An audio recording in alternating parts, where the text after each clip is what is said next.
नमस्कार प्रेक्षक हो. सुखी, समाधानी, आनंदी जीवन हे आपल्या प्रत्येकालाच हवं असतं.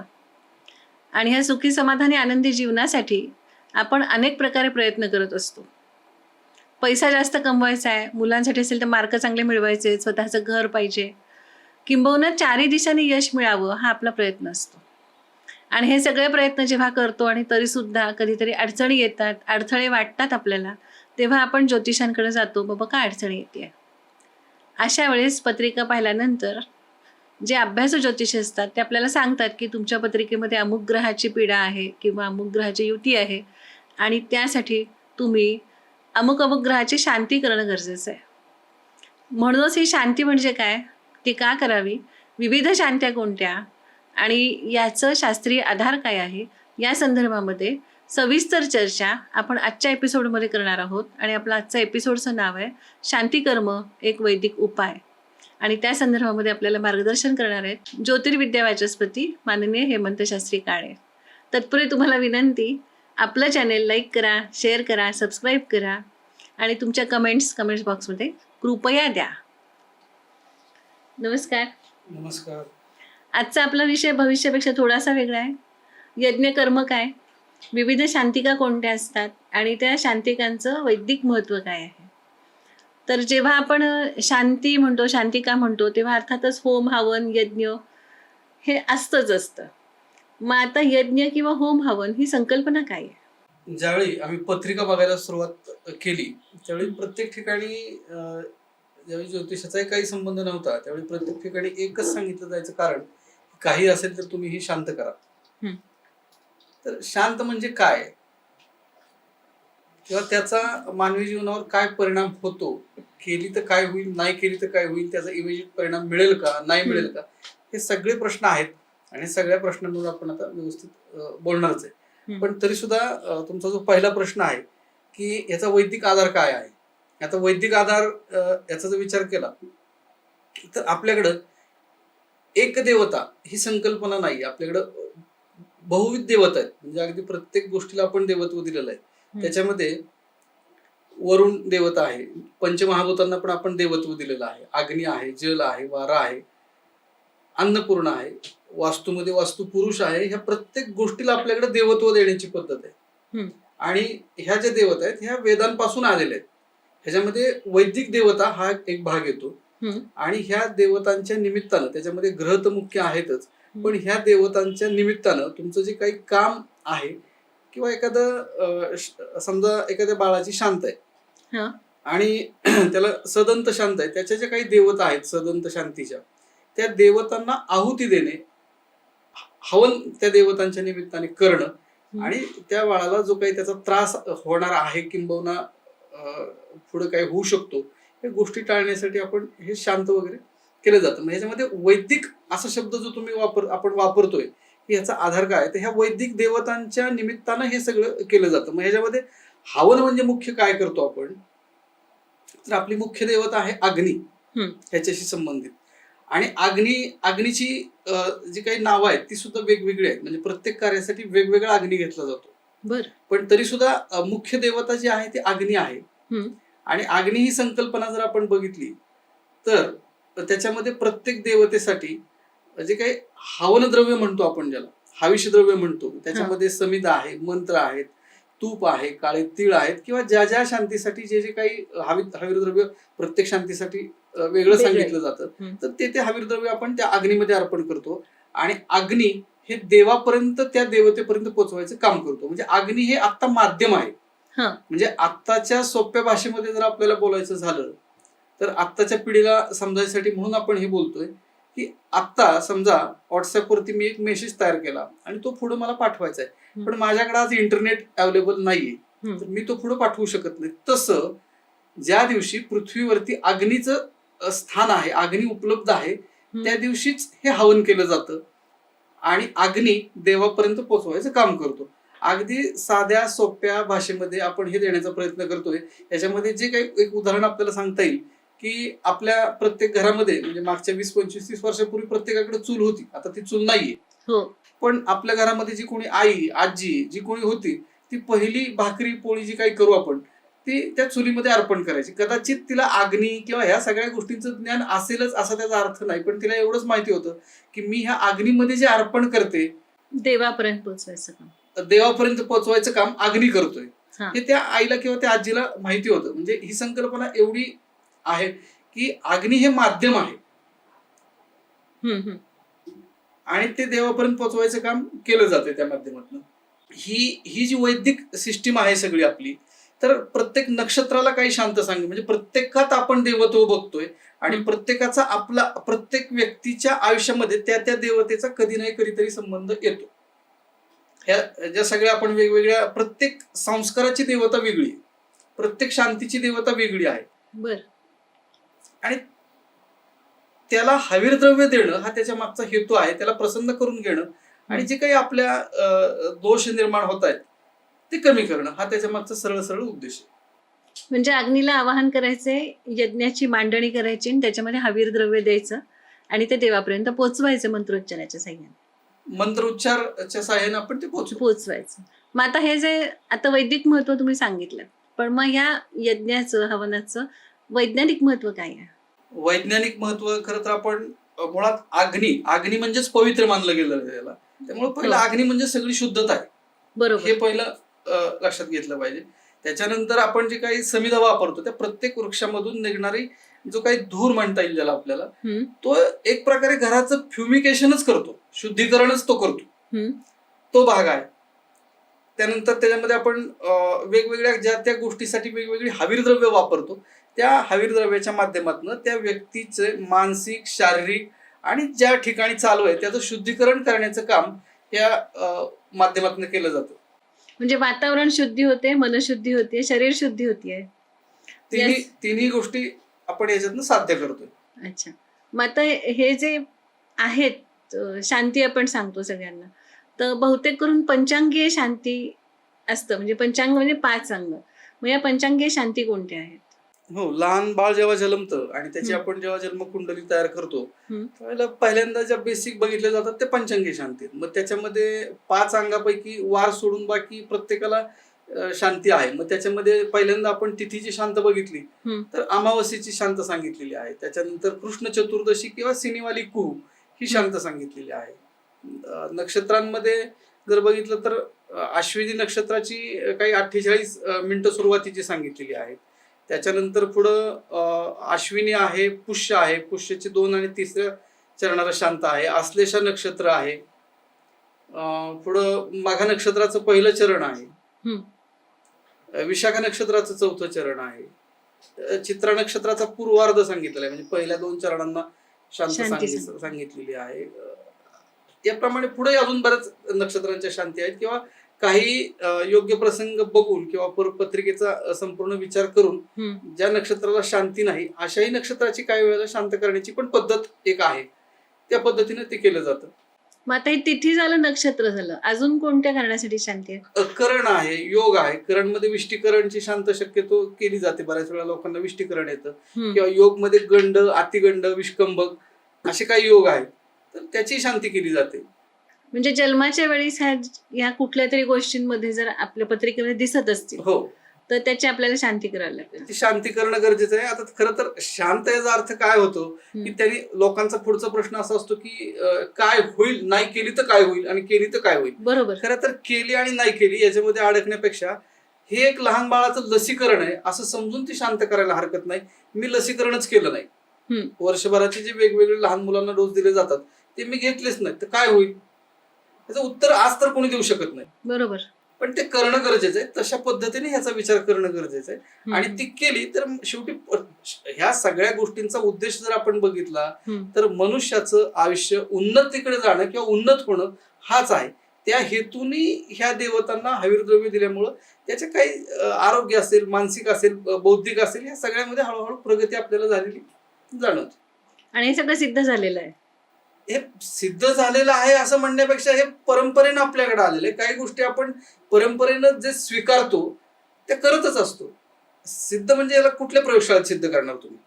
म्हणजे अनुभव आहेत अनेकांचे, अनुभवानुसार ते सिद्ध झाले, अनुभवानुसार ते सिद्ध झाले, अनेकांचे अनुभव आहेत त्या बाबतीत. हे झालं नक्षत्र, योग किंवा करण, तिथी. मग ग्रहांच्या पण शांती असतात ना, मग कोणकोणत्या ग्रहांसाठी शांती? ग्रहांच्या शांती असतात, त्याच्यामध्ये पहिले सगळ्यांना माहिती आहे तो म्हणजे मंगळ. हो. हा, मग प्रश्नानुसार विचार केला जातो. वेगवेगळ्या ग्रहांच्या युती आहेत, ग्रहांचे काही अनिष्ट योग आहेत, त्याच्याही शांती केल्या जातात. जसं की बुध आणि राहू आहे, गुरु आणि राहू आहे, शनी आणि चंद्र आहे, मंगळ आणि शनी आहे. अशा अनेक वेगवेगळे योग आहेत त्याच्यामध्ये. त्या वेगवेगळ्या योगांच्या प्रसंगानुसार, परिस्थितीनुसार त्या त्या शांत्या सुचवल्या जातात. काही ग्रहण योग आहेत, चंद्र राहू सारखा किंवा रवी राहू सारखा आहे.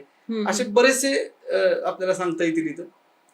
आणि नेमका प्रश्न काय आहे कुंडलीतला, लग्नाचा आहे, आरोग्याचा आहे, शिक्षणाचा आहे, त्यानुसार त्या त्या ग्रहांची काय परिस्थिती आहे ते बघून ते शांती कर्म आपण सुचवतो त्याच्यामध्ये. अच्छा, म्हणजे प्रत्येक ग्रह हा लग्नासाठी, शिक्षणासाठी, आरोग्यासाठी असं त्यांचं काम असेल कुठल्या घरात पडला येतो त्यानुसार केलं जातं. मग ह्या शांती कधी करायच्या? म्हणजे लग्न असेल तर लग्नाच्या वेळेसच करायची? हे बघा, जन्म झाल्यानंतर कुठल्या शांती करायचे ते आपण बघितलं. पुढे प्रश्न येतो शिक्षणाचा. आता काही वेळेला पालक आमच्याकडं की ह्या मुलाचं लक्षच लागत नाही, याचं कॉन्सन्ट्रेशनच होत नाही, अभ्यासच करत नाही, खोड्याच करतो, हे जेव्हा तक्रार वारंवार होती तेव्हा पत्रिका बघितली तर लक्षात येतं की ज्याचं चतुर्थ स्थान खराब झालेलं आहे, याचं पंचम स्थान खराब झालेलं आहे, किंवा चतुर्थ स्थानाचा कारक ग्रह काहीतरी डिस्टर्ब होतोय, किंवा पत्रिकेतला चंद्र खराब आहे त्यामुळे ह्याचं कॉन्सन्ट्रेशन होत नाहीये, पत्रिकेमध्ये बुध खराब आहे. हे अनेक गोष्टी जेव्हा आपण बघतो त्यावेळेला मग त्या ग्रहांच्या शांती किंवा त्यात संबंधित उपाय आपण त्यांना सुचवतो. तसंच नोकरीसाठी पण आणि लग्नासाठी पण. कारण कोणतंही असेल, पण ते त्यावेळेला त्या कारणाला अनुसरून त्या पत्रिकेचा विचार केला जातो आणि संबंधित जे काही ग्रह असतात त्याचा शांतीसाठी विचार केला जातो. संपूर्ण नवग्रह शांती ही संकल्पना आहे का, आणि ती कधी सुचवली जाते? नवग्रह शांती, खरं तर कोणतीही शांती असेल तेव्हा नवग्रह पूजन हवन हे होतच, पण तरी सुद्धा काही ठिकाणी स्पेसिफिक नवग्रहांची शांती केली जाते किंवा सुचवली जाते. की काही लोकांची जन्मकुंडलीच नाहीये, जन्मपत्रिकाच नाहीये, प्रॉब्लेम तर खूप आहेत. मग अशा वेळी त्याला दुसरं काय करायचं, अशा दृष्टिकोनातून बऱ्याच वेळा नवग्रह शांती सुचवली जाते, करतात पण बऱ्याच ठिकाणी, किंवा आणखीनही काही वेगवेगळ्या कारणांसाठी पण नवग्रह शांती केली जाते. मग आता हे झालं रोजच्या जीवनासाठीच, पण जसं व्यक्ती मोठं होतं तसं वयो अवस्था शांती हे एक असतं की 60 शांती करायची आहे, 75 तेव्हा शांती करायची, हे काय आहे आणि ते शांती का कराव्यात? आपल्याकडं वेगवेगळ्या टप्प्यावरती शांतिकर्म सांगितलेले आहेत. मग त्याच्यामध्ये तो संस्कारांचा पण एक भाग आहे, किंवा आरोग्याच्या दृष्टीने पण केलं जातं, किंवा काही इच्छित गोष्ट साध्य करण्यासाठी पण शांतिकर्म केली जातात. मग त्याच्यामध्ये मुख्य जो विचार आहे की वयोनुसार शांती म्हटलेलं आहे, की जसं वय वाढत जातं तशा तशा त्या शांती सांगितलेल्या. मग त्याच्यामध्ये त्याचा मूळ उद्देशच आहे की त्याची मानसिक, आर्थिक, शारीरिक क्षमता व्यवस्थित राहावी, आणि त्या दृष्टीने ज्या काही देवता आहेत, म्हणजे मार्कंडेय ऋषींचे पूजन, सप्तचिरंजीवांचं पूजन हे विशेषतः त्याच्यामध्ये घेतलं जातं. आणि इतर नवग्रह आणि बाकीचं नेहमीप्रमाणे जे काही शांतीपूजन असतं ते केलं जातं. जर 50 वय असेल तर त्यावेळेला त्याला वैष्णवी शांत सांगितलेली आहे. त्यानंतर 55 वय असेल तर त्याला वारुणी शांत सांगितलेली आहे, किंवा 60 वय झालं तर त्याला उग्ररथ शांती म्हणून ती शांत सांगितलेली आहे, किंवा 65च्या दरम्यान असेल तर मृत्युंजय शांती सांगितलेली, किंवा महामृत्युंजय शांत जी म्हणतो आपण त्याला, ती शांत सांगितलेली आहे. 70 वय असेल तर त्याला भगीरथ शांत सांगितलेली आहे. त्यानंतर 75 वय असेल तर ऐंद्री शांत आहे, आणि 81ला सहस्त्रचंद्र शांती हे आपल्याकडे केल्या जातात. आता प्रत्येक जण करेलच किंवा नाही करेल हा भाग वेगळा, पण केल्या तर त्याला त्याच्या आरोग्यासाठी, मानसिक, शारीरिक, आर्थिक या सगळ्या दृष्टिकोनातून किंवा कौटुंबिक स्वास्थ्य राहण्यासाठी या गोष्टींचा निश्चित फायदा होतो. बरेच जण हे करतात, पण याच्याही पुढे बऱ्याच शांती आहेत. बरोबर, म्हणजे शांती केल्या तर फायदाच आहे. म्हणजे आपण काय म्हणू याला चालू ह्याच्याप्रमाणे की तुम्ही अमुक एका टप्प्यावरती शरीराचं तुम्ही शुद्धीकरण करून घेता, पंचकर्म करून घेतात डॉक्टर. बरोबर. अर्थात हे मानसिक पंचकर्माचाच प्रकार आहे, शारीरिक पंचकर्माचाच प्रकार आहे. त्या निमित्ताने त्या वयोवस्थेनुसार ज्या काही देवता आहेत त्यांचा तुम्हाला आशीर्वाद इथं प्राप्त होणार आहे, आणि त्या निमित्ताने हे केलं जातं. आणि शिवाय सामाजिक फायदे होतात, नातेवाईक एकत्र येतात, गेट टुगेदर होतं, ते कौटुंबिक आपण म्हटलं, कौटुंबिक आणि सामाजिक सुद्धा त्याची वेगवेगळी अंग आहेत किंवा फायदे आहेत. हे झालं जन्मासंबंधी. आपण म्हणतो की शतायुष्य हो, पण हे कधीतरी कोणाला, प्रत्येकाला जायचंच असतं. मग मृत्यूनंतर पण आपली शांती असते. एक शांती मला आठवते ती उदक शांत. मग अशा कोणकोणत्या शांती असतात आणि त्याचं महत्व काय आहे? मृत्यूनंतर पण बऱ्याचशा शांती आपल्याकडे करायची पद्धत आहे, कारण मृत्यूनंतरच्या जे देवता आहेत त्या सगळ्या वेगळ्या आहेत आणि त्यांनाही हे दिलं जातं, आहार द्रव्य दिलं जातं. मग त्याच्यामध्ये मुख्य जे येते ते त्रिपाद आणि पंचक नक्षत्राला येणाऱ्या ज्या शांत आहेत किंवा काहीतरी त्रिपुष्कर नावाचा योग येतो किंवा आणखी असे वेगवेगळे त्याच्यामध्ये काही योग आहेत आणि त्या स्थितीच्या शांती आपल्याकडे सांगितल्या आहेत की त्यावेळेला मृत्यूची जी वेळ आहे ती त्या देवतांच्याकडे त्याचा कंट्रोल आहे. त्या दृष्टिकोनातून त्या देवतांना हवीर द्रव्य देणे असा त्याच्या मागचा सरळ हेतू किंवा उद्देश आहे. म्हणून त्या शांती आपल्याकडे सुचवलेल्या आहेत आणि ते केले जातात. हे जे आता तुम्ही सांगितलं त्रिपाद आणि पंचक शांती, तर या शांती त्या गेलेल्या व्यक्तीसाठी आहेत का मागे उरलेल्यांसाठी आहेत? खरं तर दोन्हीसाठी पण त्या शांती आहेत. कारण गेलेल्या व्यक्तीला मुक्ती मिळणे हा जो भाग असतो आपल्याकडे, कारण त्या व्यक्तीला मुक्ती मिळली तर पाठीमागे राहिलेल्या माणसाला समाधान किंवा शांतता आहे. आणि तर त्या व्यक्तीला त्या आत्म्याला गती जर नाही मिळाली पुढं तर निश्चित तो पाठीमागच्या त्रास देणार आहे. म्हणून ते दोघांसाठी आहे असं त्याचा अर्थ घ्यायला हरकत नाही. बर. आणि उदक शांत काय आहे की जे 13व्या दिवशीच करतात ना? 14व्याला करतात उदक शांत. उदक शांतीमध्ये खरं तर हवन हा भाग येत नाही त्याच्यामध्ये. उदक शांत हा शुभविधी समजला जातो. आपण कोणत्याही क्षणी करू शकतो. काही फक्त 13व्याला किंवा कोणी गेल्यावर 14व्यालाच करावे असा काही त्याचा अर्थ नाहीये. बर. आपण प्रत्येक महिन्याला प्रत्येक वर्षाला जेव्हा केव्हा घरामध्ये वातावरणामध्ये मनामध्ये जी काही एक निगेटिव्ह वातावरण एनर्जी तयार झाली अशा कोणत्याही वेळी आपण उदक शांत करू शकतो. तो शुभविधी आहे. ब्रह्मा ही त्याची मुख्य देवता आणि त्याला अनुसरून बाकीचे देवता आहेत आणि त्याचं उदक म्हणजे पाणी आणि त्या पाण्यावरती मंत्रोच्चार करून ती शांत किंवा तो मंत्रोच्चार केला जातो. म्हणजे शांत आहे पण होम हवन त्याच्यामध्ये नाहीये. ठीक आहे. आता या झाल्या जन्म मृत्यू बाबतच्या किंवा जन्माला आल्यानंतरच्या सगळ्या पंचांगीय शांती. या व्यतिरिक्त आणखीन कोणत्या शांत असतात? ह्या व्यतिरिक्त शांती आहे त्याच्यामध्ये कालसर्प योग याचा विशेष उल्लेख करावा लागेल आपल्याला. कालसर्प योग शांती आहे. त्याप्रमाणे पत्रिकेमध्ये काही वेळेला विषय योग तयार होतो तर त्याची पण शांत सांगितलेली आहे. किंवा 3 मुलींच्या पाठीवरती मुलगा झाला, दोघांचं नक्षत्र घरातले आई वडील मुलगा मुलगी यांचं एकच आलेलं आहे, अशा वेळी पण शांत सांगितली जाते. अशा अनेक वेगवेगळ्या शांती आहेत बऱ्याचशा, पण बहुतांश वेळा ह्या सगळ्या शांतींचा विचार केला जातो. म्हणजे पत्रिकेचा बारकाईने अभ्यास केल्यानंतर प्रत्येक पत्रिकेनुसार शांती सुचवता येतं. पत्रिका त्याचा प्रश्न काय आहे आणि ग्रहांच्या स्थिती महादशा हे सगळ्यांचा विचार करून आपल्याला विचार करता येतो. याच्यामध्ये काही शांती ग्रहांच्या पण केल्या जातात. म्हणजे स्पेशल अगदी शनीची 7.5 आहे एखाद्याला, स्पेशल शनी ग्रहाची पण शांत केली जाते, गुरुग्रहाची पण शांत केली जाते, राहूची शांत केली जाते. जो काही प्रश्न असेल त्या पद्धतीने त्याची मांडणी आणि ते सगळं केलं जातं. आता हे झालं माणसांच्या शांतीबद्दल, व्यक्तींच्या. पण सगळ्यात मोठा समारंभ आपल्याकडे असतो. जे कोणी नवीन घर घेतं, फ्लॅट घेतं, बंगला बांधतं तर वास्तुशांत करतं. म्हणजे वास्तुशांत काय आहे, ती का करावी? वास्तुशांत खरं तर हेच वैशिष्ट्य आपल्या संस्कृतीचं की प्रत्येक गोष्टीत आपण देवत्व बघतोय आणि प्रत्येकाची एक विशेष देवता आहे. त्याच्यामध्ये वास्तुपुरुष ही सुद्धा त्याच पद्धतीची देवता आहे. आता वास्तुपुरुष म्हणजे काय वगैरे ते आपल्या चॅनलवरती अवेलेबल आहे. म्हणजे वास्तुपुरुषाची जन्मकथा ऑलरेडी आपल्याकडे आहे, ज्यांना आहे त्यांनी जाऊन ती बघावी. पण मुळात ही जी संकल्पना आहे वास्तुशांत, तर याच्यामध्ये आपल्या वास्तुपुरुष मंडळामध्ये 81 देवता आहेत.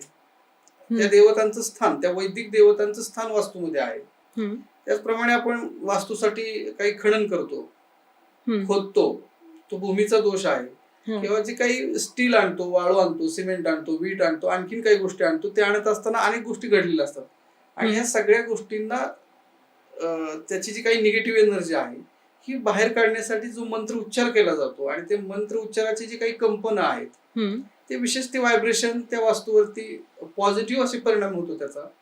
म्हणून आपल्याकडे वास्तुशांत करायला सांगितलेलं आहे. तर वास्तुशांत हा विधी खूप मोठा आहे, तो काही आपल्याला इथे विचार करायची गरज नाही. पण वास्तुशास्त्राच्या दृष्टिकोनातून जर विचार केला त्याच्यामध्ये वास्तुपुरुष ही मूळ देवता सांगितलेली आहे आणि त्याची कोणत्याही नवीन वास्तूचं वास्तुशांत करणं हे ठरतच, उचित ठरतं किंवा केलीच जाते प्रत्येक ठिकाणी.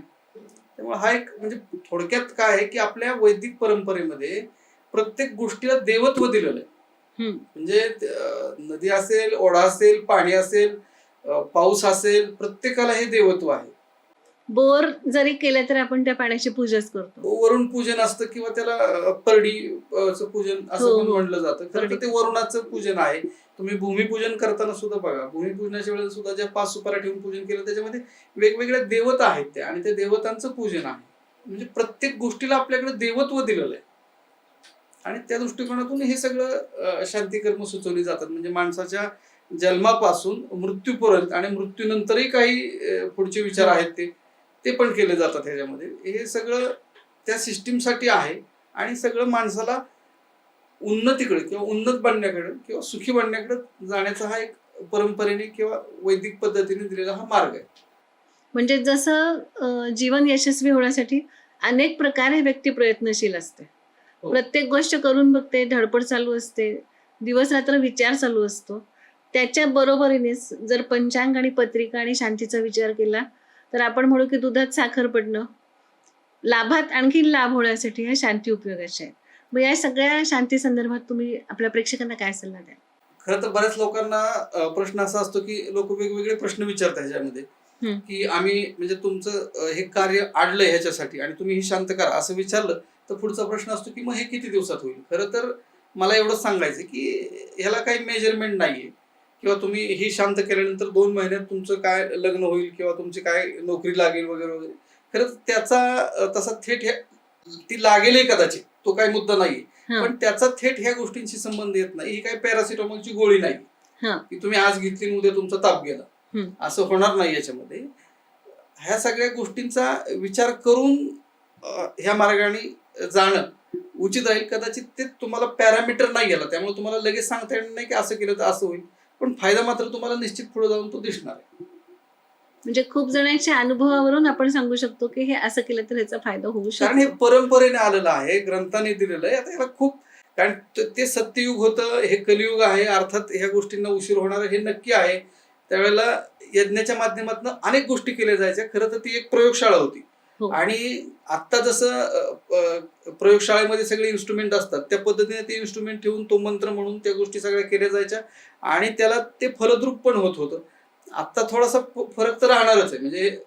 म्हणजे पर्जन्य याग केला जायचा आणि पाऊस पडायचा. पाऊस पडायचा, अशा अनेक गोष्टीत. किंवा आपण हो. प्रभू श्रीरामांचा जन्म ह्याच हो. पद्धतीने झाला यज्ञाच्या माध्यमातून, हे आपण ऐकलेलं आहे. हो. तर हे गोष्टी पण होत होत्या, पण ते आता ठीक आहे काळाप्रमाणे. म्हणजे ज्यांच्याकडून करायचे आहेत ते असणारे वैदिक स्व तेवढे ताकदीचे पाहिजे आणि श्रद्धेने करणं गरजेचं आहे. श्रद्धा महत्व, सगळ्याच गोष्टी त्यातल्या महत्वाच्या आहेत. म्हणजे हम्म. कुठलीच गोष्ट कमी असता कामा नये. धन्यवाद गुरुजी. खूप छान माहिती तुम्ही सांगितली. शांती या संदर्भामध्ये आता आपण गुरुजींची चर्चा केली आणि निश्चितपणे आपल्या सगळ्यांच्या जीवनामध्ये शांती लाभावी, समाधान लाभावं म्हणून इतर प्रयत्नांबरोबरच हाही प्रयत्न करायला हरकत नाही, हाही पत्रिकेचा विचार करायला हरकत नाही असं मला वाटतं. तुम्हाला काय वाटतं तुम्ही कमेंट बॉक्समध्ये जरूर सांगा. हा एपिसोड शेवटपर्यंत पाहिलात त्याबद्दल धन्यवाद.